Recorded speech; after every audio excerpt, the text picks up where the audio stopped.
Sagar Khandre. Thank you, Chairperson, sir, for allowing me to talk on the carriage of goods by sea bills. Firstly, any bill or act that is brought out needs to define everything correctly so there is no confusion.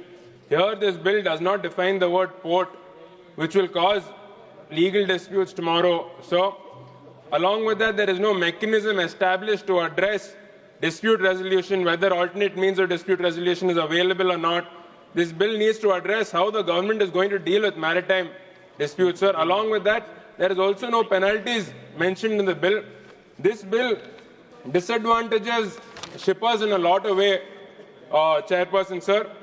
I would like to elaborate on that. Article 3, Clause 9 says that a benefit of insurance or similar clause shall be deemed to be a clause relieving the carrier of any liability, which means that if any goods are damaged and if there is any such clause which is similar to a benefit of insurance, and even if the insurance company does not pay the shipper, the carrier is not held liable.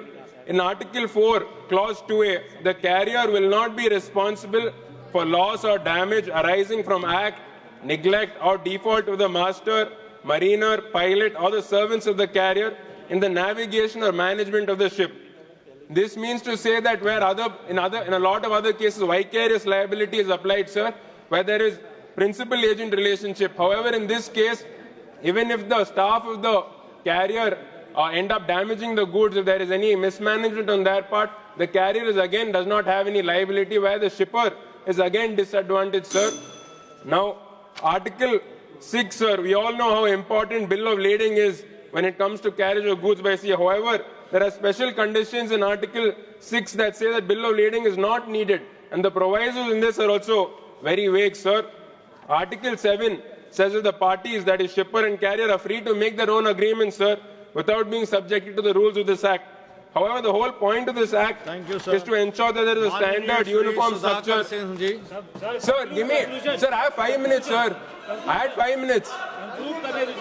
Sir, please conclude. Sir, so Article 7, the whole point of the Act is to ensure that there is a standard structure for establishing responsibilities, liabilities, rights and immunities for carrier. However, this article goes against the very object and reasons mentioned in the Act, sir. Finally, sir, there is also no provision for transport. When there's transport of illegal goods, there's no mention of that itself in this Act, sir. This needs to be looked into, as there is a lot of drug menace in the country, sir. So I hope the Minister also mentions this. Thank you, sir. Thank you.